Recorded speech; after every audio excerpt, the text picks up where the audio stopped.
How do the Reapers survive out in dark space? We have only theories.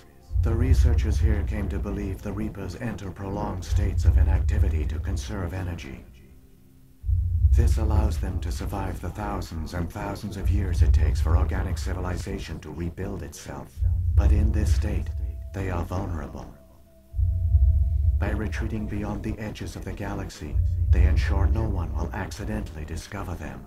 They keep their existence hidden until the Citadel relay is activated. The Reapers can wipe out the Council and the entire Citadel fleet in a single surprise attack. That was our fate.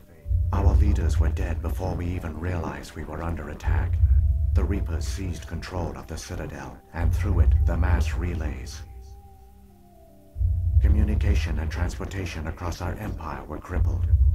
Each star system was isolated, cut off from the others. Easy prey for the Reaper fleets. Over the next decades, the Reapers systematically obliterated our people. World by world, system by system, they methodically wiped us out. The war was lost. If you had surrendered, they might have let you live.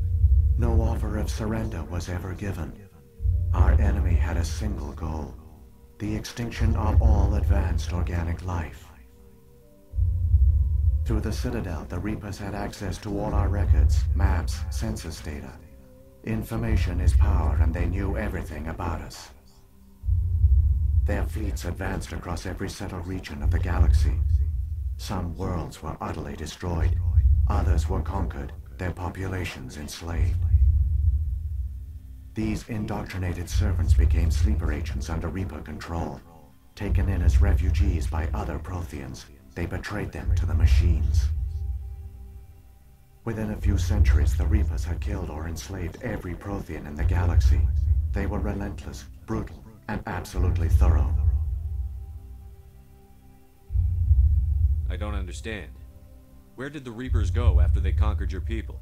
Our worlds were stripped bare, harvested by the indoctrinated slaves. Everything of value, all resources, all technology was taken.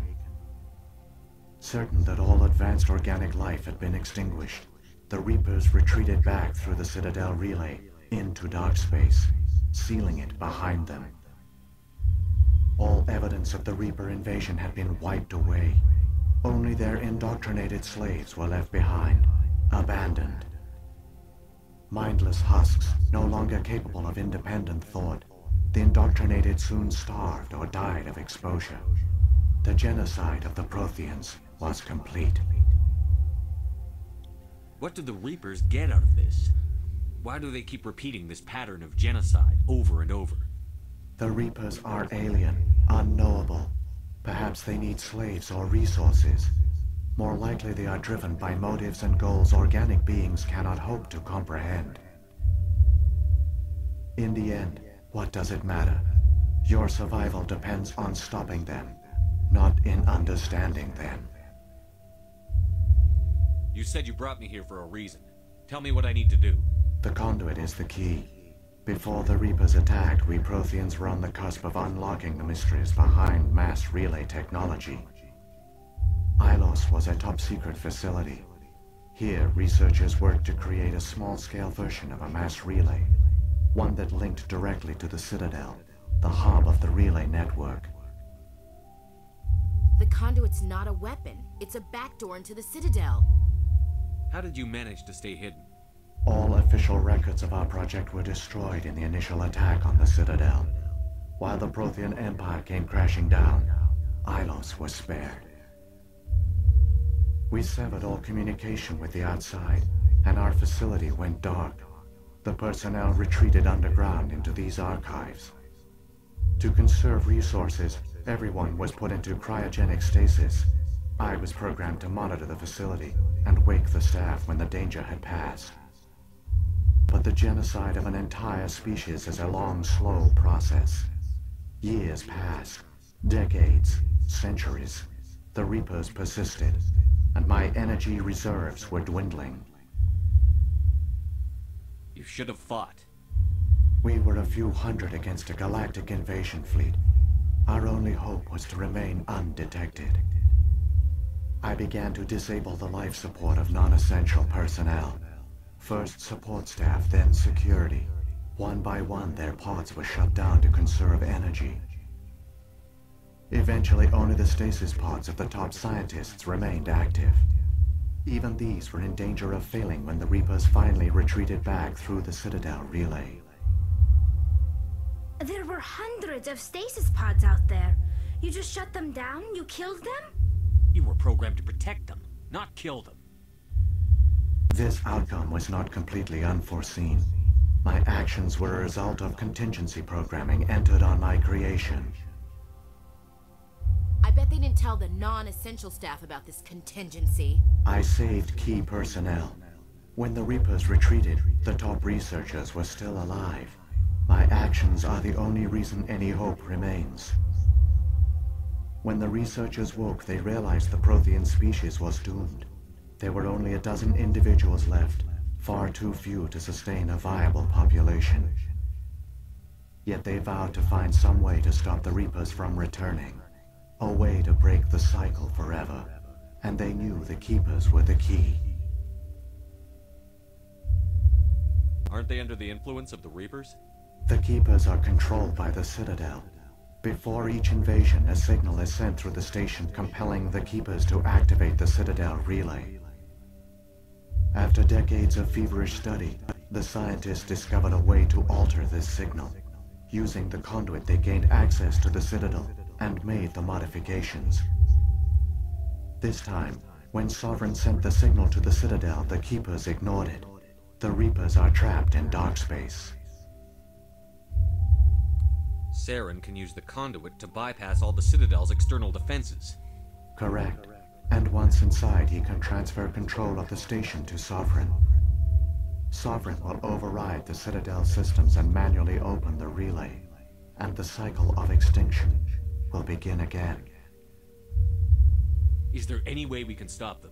There's a data file in my console. Take a copy when you go. When you reach the Citadel's master control unit, upload it to the station. It will corrupt the Citadel's security protocols and give you temporary control of the station. It might give you a chance against Sovereign. Wait, where's the Citadel's master control unit? I've never heard of anything like that. Through the conduit, follow Saren. He will lead you to your destination. If the Reapers are trapped in dark space, how did Sovereign get here? It is logical to assume the Reapers would leave one of their own behind after each extinction. A sentinel to pave the way for their inevitable return. Like those in dark space, Sovereign probably spent most of the last 50,000 years in a state of hibernation. Periodically, it would wake to analyze the situation. Keeping its existence hidden, it would evaluate the state of galactic civilization. And when the time was right, it would signal the Citadel and usher in the next Reaper invasion. But this time the signal failed. The Keepers did not respond. Sovereign's allies were trapped in the void. Alone, it was forced to try and discover what had gone wrong. Sovereign's the largest ship in the galaxy. Why all this secrecy? Why not just attack the Citadel? Sovereign is not invincible. Revealing its true nature would have united the forces of every organic species against it. Even a Reaper couldn't survive such odds. But the Reapers are patient. They will not rush into the unknown. Sovereign could have been planning this for centuries, moving deliberately, gathering allies. Slowly, it has assembled the pieces of the puzzle, working through agents to keep itself hidden. Saren is the most visible pawn of the Reapers, but I doubt he was the first. Now Sovereign has grown bold. Whether from confidence or desperation, I cannot say. But it is determined to reopen the portal to dark space. What about the beacon on Eden Prime? And the one on Vermeer? What were they for? At our apex, the beacons spanned the breadth of our empire. We used them as a single galaxy-wide network to transmit data and communications rapidly from world to world. Virtually all the beacons were destroyed during the invasion, but once the Reapers were gone, the survivors here on Ilos decided to risk sending out a message. We knew it was unlikely there were other survivors, but if there were, we wanted them to know about Ilos. We wanted to give them hope, so a message was sent across the network. You could have exposed yourself to the Reapers. In truth, we didn't expect any of the beacons would still function, but we had to try. If there were survivors, we had to reach them. The message was meant for our own people. It was coded so only organic beings could interpret it. We still didn't understand the power of Reaper indoctrination. We never realized it could lead an agent of the machines, like Saren, to this world. But it has also led you here. So perhaps we did not fail after all.